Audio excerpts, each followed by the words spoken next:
You never told me about your father. No, I didn't. Could you tell me about your father? I'd rather not. Oh, come on. I bet growing up with Malcolm MacArthur was a real experience. Father, dearest. You can say that again. What do you mean? You're always talking about how much you loved him. I heard you say on live television you were his biggest fan. Felix, when you've been in the game as long as I have, you learn there are two sides to every story. One that's suggested by your PR department, and one that's, well... What? The truth. And guess which side my father, dearest, favored. So you didn't adore your father then? Not really, no. You hated him? No, it's complicated. Tell me about him. Father, dearest, wasn't all success and dollar bills. He had another side. She preferred to hide. The price to pay for privilege was a course of bitter pills. My way or the highway, his commandment to abide. Sure, in business he was great, and he gave me a life worth living. Oh, the hand he dealt was hard. He could be so unforgiving. So, like, he didn't come to your football games or something? No, nothing like that. He just had a very singular view of what was important. Getting good grades, getting a job, making a name for yourself. That was his game. Figuring things out on your own was really an option.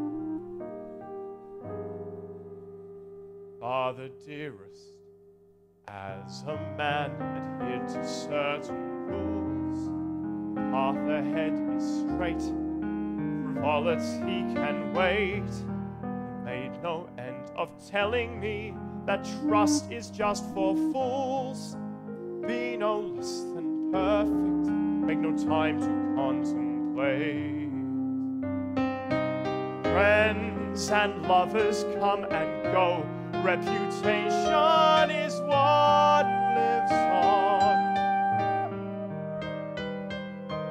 You must learn this business, son.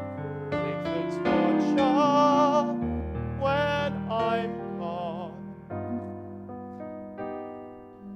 That said, he was always there. It wasn't that he didn't care. It's just his expectations were a heavy load to bear. There was no time to second guess, for inward thoughts or doubts or stress. To him those simple trifles were the sort you should repress.